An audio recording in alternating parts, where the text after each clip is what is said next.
Hi, I'm doing my last part, okay? Because I don't want to do more than this.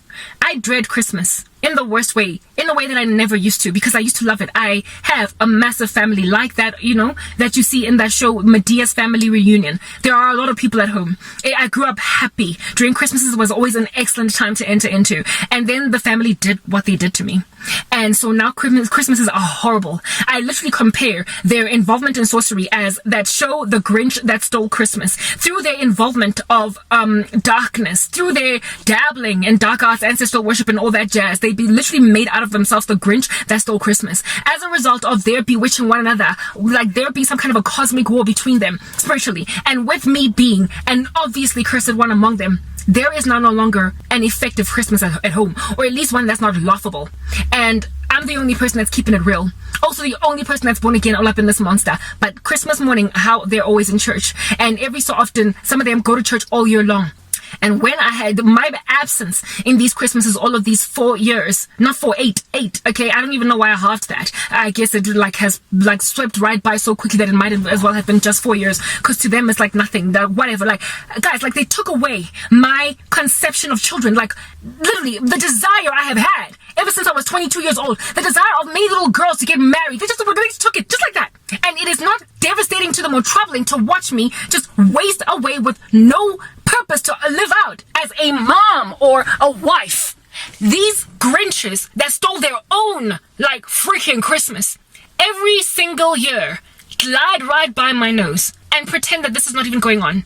Just when I was exercising, now, it's getting so dark, that I really wish I could like capitalize on whatever remaining lighting there is. Oh, there we have something to run with. Okay, the remaining years that I have, not remaining years, sorry, but all of these years that I've been suffering the way that I've been suffering, I have longed with every bone in my body, do you understand, to literally on every Christmas come into some money so I can go to a hotel for the day and literally just stay there so I don't have to listen to them laughing, drinking, carrying on doing what they're doing, and then come back the next morning when the little charade is over.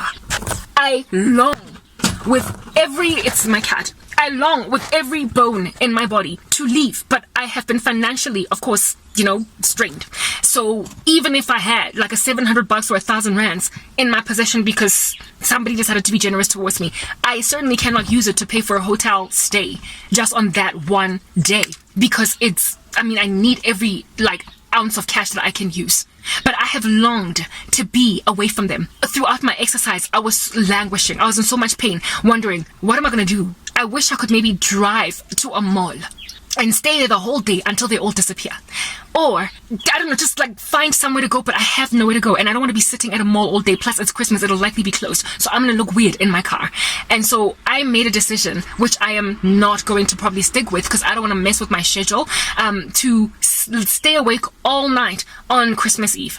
All night so that I can sleep all day on Christmas Day, so that I don't have to be in their presence. Literally planning to even like withhold from myself drinks, to not drink water, just sip it a little bit that I might not need to use the bathroom since I have to go in the house to do that. Not have them look at me or see me, because I find the activity of them carrying on around my life like everything is normal patronizing. And on top of that, I hate that I have to greet because it is indecent not to. I hate that I have to like just carry on frolicking, like walking up and down like some kind of a loser person that has no life in front of a whole bunch of people that know what they did to me. So the fact that I can't leave and avoid their charade, their parade, their little thespian activity, their like theatrical production, the fact that I cannot leave has been for me the biggest sorrow of Christmas every single year. I just wish I could go to a hotel, because I would likely there be happier, like use their free Wi-Fi, watch a whole bunch of videos on YouTube, maybe something on Netflix, and then come back the next day and be like whatever, because literally there is no difference between birthdays, Easters, Christmases for me anymore. So for me, it's not so much the whole idea of Christmas that hurts. It is just their activity around me. I am so strong that I take in my stride birthdays that come and go with nothing happening in my life. I have been strong enough to take years just gliding right by my nose with nothing happening. The issue of Christmas is not my problem. My problem is their pretentiousness. And if he doesn't, I'm going to spend all of Christmas Eve, not Christmas Eve, but Christmas Day, listening to laughter in the house, while I am sitting languishing in that little shack behind you right now, just waiting. That's where it is that I sleep, waiting. for Christmas to end so that I can basically just end this charade. I don't know why my mother does not have enough compassion on me, because she knows this makes me uncomfortable, to go and have Christmas somewhere else. I didn't even know that she was going to be hosting here this year. The only thing that tends to let me know that that's what's going on is when she starts to buy groceries and stuff. That's what's broken my heart. When she starts to purchase more groceries than what will be sufficient for us. When she gets more than one malva pudding. When she gets wine. My mother doesn't drink. She's like me. When she gets bottles of wine, then I know that somebody who drinks wine is coming. And I'm like, who is coming? I would much rather my mother's friends rock up and spend Christmas with her than my family members. I would much rather some strangers from her office come. The issue, the bane of my existence are my family members. These liars that are walking around one of their own. Like, it is not a travesty that I am not living, that I'm not a mom, that I don't have a career, that I don't have a husband. Like, they are just like walking around it. Umthakathi Babo has done this to a completely innocent woman. Goodness gracious, I don't even know what to do with lighting. It's absolutely evading me. So I'm here to like share these frustrations and rant, I guess, that perhaps maybe potentially I might get other human beings that are more sober than my family, who have not lost their natural affection, who gauge this as a travesty and something absolutely absurd, that I might not feel like I'm utterly alone.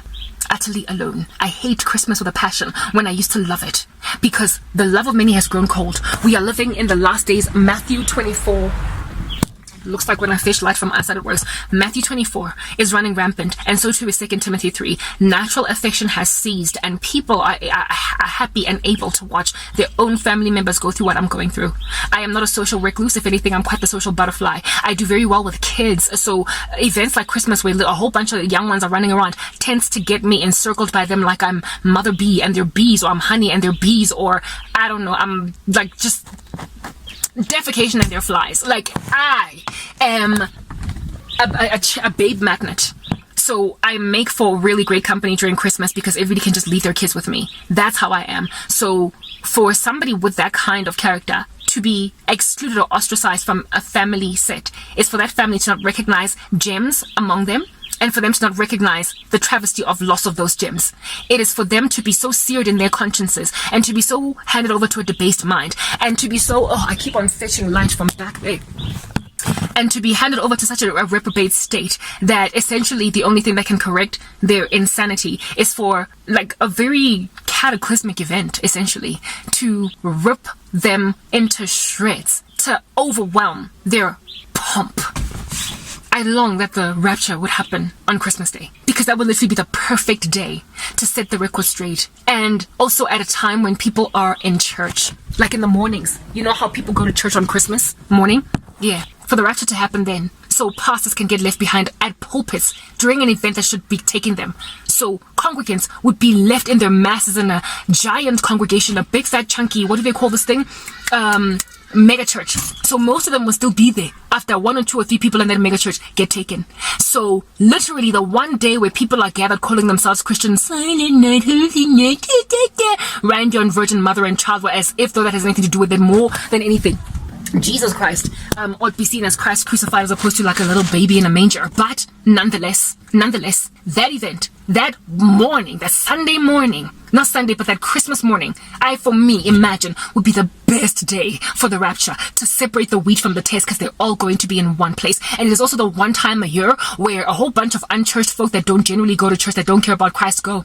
So it will set the record straight and help them understand that you don't get to mock God. Do not be deceived. God is not mocked. Whatsoever a man soweth, so too shall he reap. But you know, me and my big fat chunky fantasies because of my bitterness, maybe that might not come to pass. But I wanted to come here and rant and let you know what's going on, that I might feel better from the comfort I will gain out of sharing this content, that I might not feel alone on Christmas Day. It's only the 23rd. I will let you know after Christmas what has happened. I'm unlikely going to record anything again after that. My phone keeps on losing shine, just like the glory in my heart is fading. Goodbye, guys. I hope you've been edified in Christ's name. Bye-bye. Peace.